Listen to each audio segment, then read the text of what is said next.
Welcome, and welcome back to another edition of Brandler Bits. My name is Jeff Brandler.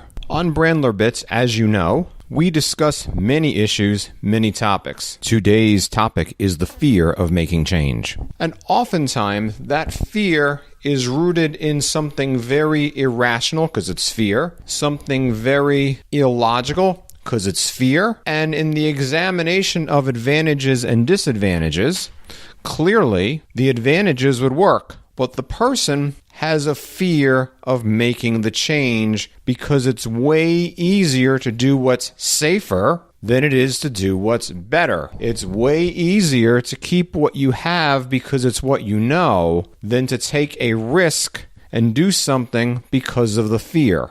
Oftentimes, that fear is related to some version of self-esteem. Will I be good enough to do the new job? What will happen to me if I fail? How can I deal with the unknown here of what will happen when I can't see it? Probably the easiest way to describe this is with an example. So you're in a relationship, and the relationship you've been in for a long time. It is familiar, it is predictable, it's average to below average, but you know it, you have it, you keep it. When the idea comes to your mind about, gee, what would happen if I get out of this and I do something different? All of a sudden, the fear comes up, the anxiety comes up and says, I don't know if I can do that. Could I live by myself? What would happen if? What would people think if I made this change? What would people think if I decided to divorce my significant other? What would people think after all these years? What would they say? And would I be okay doing this? Even though on the rational side of the ledger, the person might say, I'm not getting any younger, and I do have the right to live a happy life and have experiences and be fulfilled, but safety, familiarity, and fear seem to win out. When we have situations like this, the person inevitably feels stuck. They feel that there's no way out, and the fear and the anxiety grows and grows and grows, making it seem like there is no way out.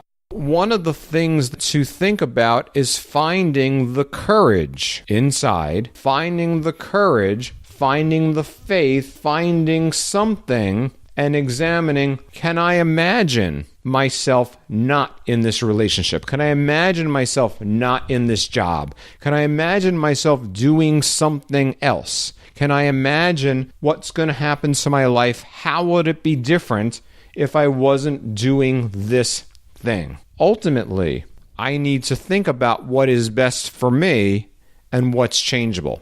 The other thing that's pretty useful is that most people can analyze advantages and disadvantages. But most people seldom look at the advantages of not doing something and the disadvantages of not doing something.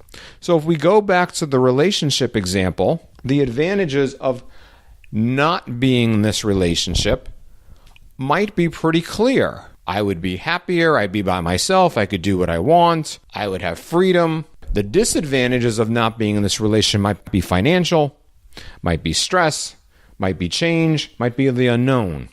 And when you examine advantages and disadvantages and advantages of not and disadvantages of not, you end up with a piece that's way more comprehensive. Ultimately, to make a big decision that you're afraid of, it's much like being on the high diving board. You look at the water below, it looks kind of cold, and you literally take a leap of faith and splash into the water. And in situations like this, with the fear of change, you have to literally take a leap of faith. Because at the end of the day, it's fear, not fact. Thank you for listening. I'm Jeff Brandler. This is Brandler Bits. Feel free to make comments. The easiest way to do that is at my website, www.changeisimpossible.org. We'll be back with another Brandler Bits soon. Take care.